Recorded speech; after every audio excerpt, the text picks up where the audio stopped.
세상의 무게, 대한민국 상위 소득자와 조세 불균형, K-팝, 김치의 나라, 대한민국, 그리고 고소득자와 서민 일부에게는 그런 것 같습니다. 살펴보겠습니다. 한국 상위 1% 소득자는 전체 종합소득세의 무려 51.3%를 부담하고 있습니다. 상위 10%는 어떨까요? 86.6%라는 어마어마한 비율을 차지합니다. 엄청난 수치죠. 맞습니다. 하지만 핵심은 이겁니다. 한국 근로자의 무려 37%가 소득세를 전혀 내지 않습니다. 5명 중 거의 2명이 국가 세수에 전혀 기여하지 않는다는 뜻입니다. 이로 인해 소수의 집단이 국가의 재정 부담을 떠안는 심각하게 불균형적인 상황이 발생합니다. 이 시스템은 지속 가능하지 않습니다. 한 사람이 필사적으로 균형을 잡으려고 애쓰는 동안 다른 한쪽에서는 많은 사람들이 칵테일을 마시며 쉬고 있는 시소를 상상해보세요. 스포일러지만 결말은 좋지 않을 겁니다. 한국은 무게를 더 고르게 분배할 방법을 찾아야 합니다. 조용한 다수, 면세인구와 포퓰리즘의 대가. 그렇다면 왜 한국에서는 소득세를 내는 사람이 더 많지 않을까요? 그 이유 중 하나는 한국의 정치 환경에 있습니다. 여러분, 포퓰리즘은 강력한 마약과 같습니다. 그리고 한국에서는 인천공항 면세점 담배처럼 팔리고 있습니다.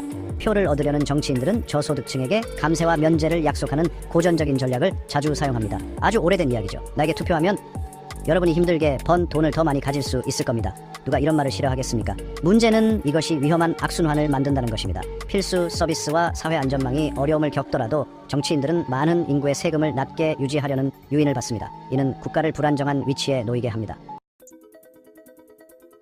건너편 글로벌 조세 제도와 한국의 위치, 잠시 유럽으로 가볼까요? 스웨덴에서는 파트타임 바리스타조차 소득세율이 최대 50%에 달하는 세금을 내고 있습니다. 한국이 스웨덴처럼 되어야 한다는 말은 아닙니다. 물론 스웨덴 미트볼은 정말 맛있지만요. 하지만 많은 선진국에서 세금 납부는 시민의 의무이자 공익에 기여하는 방법으로 여겨진다는 점은 주목할 만합니다. 그러나 한국에서는 부유층과 기업을 적으로 묘사하는 포퓰리즘적 수사로 인해 이들에 대한 반감이 커지고 있습니다.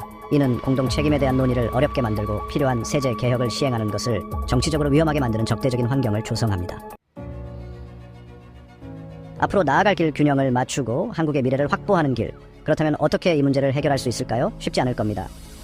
어려운 대화, 정치적 의지, 그리고 세금을 둘러싼 감정적 짐을 처리하기 위한 국가 차원의 상담사까지 필요할지도 모릅니다.